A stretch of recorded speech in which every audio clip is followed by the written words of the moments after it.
දැන් අපි අද බලමු මේ බිලේ 50,000 account එකට transfer කරනවා නම් කොහොමද කරන්න කියලා. මම මේකේ account එක set කරලා නැහැ. ඒක set කරන විදිය බලමු. account එක add කරගන්න හැටි. මෙතන add new ගියා. add new යන්නේ මෙතන මේ යටි ඊතලයේ ඔබලා මේ උඩම තියෙන add new කියලා. මේක දැන් payment එකක් හින්දා payment කියන එක select කරා. payment name එක තමයි bank transfer. bank එකට transfer කරන එකනේ. bank transfer කියලා දාගන්නවා.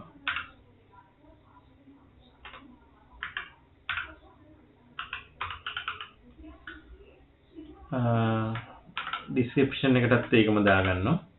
payment method එක බැංකුවට ඒ වෙලාවෙම වැටෙන හින්දා cash කියලා දාමු. ඊට පස්සේ මම මේකේ deposit වෙන්න ඕන account එක දාගන්නවා. current account 2 කියලා bank account එකක් වෙන්නත් ඕනේ ඒක. මේ bank account එකක් හදලා තියෙන කලින් ඒක bank account එකක් විදිහට දාගන්නවා bank account එකට. ඊට පස්සේ ඒක okay කරනවා. එතන මේ bank transfer එක පෙන්වනවා මෙතන. එතන ඒක add වෙලා තියෙන්නේ.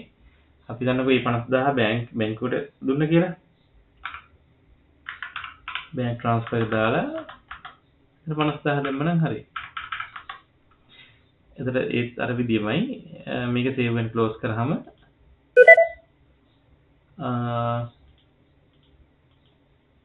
මේකේ shop එකේ large way පෙන්නනවා 35500 මේ අර අපි වෙනම දාපු bill වගේක්.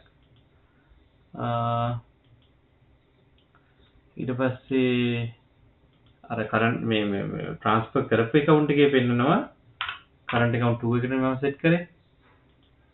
current account 2 එකේ පෙන්නනවා මේ 50,000. ඔන්න මෙතන view කරන්න පුළුවන් මේ විදිහට එනවා.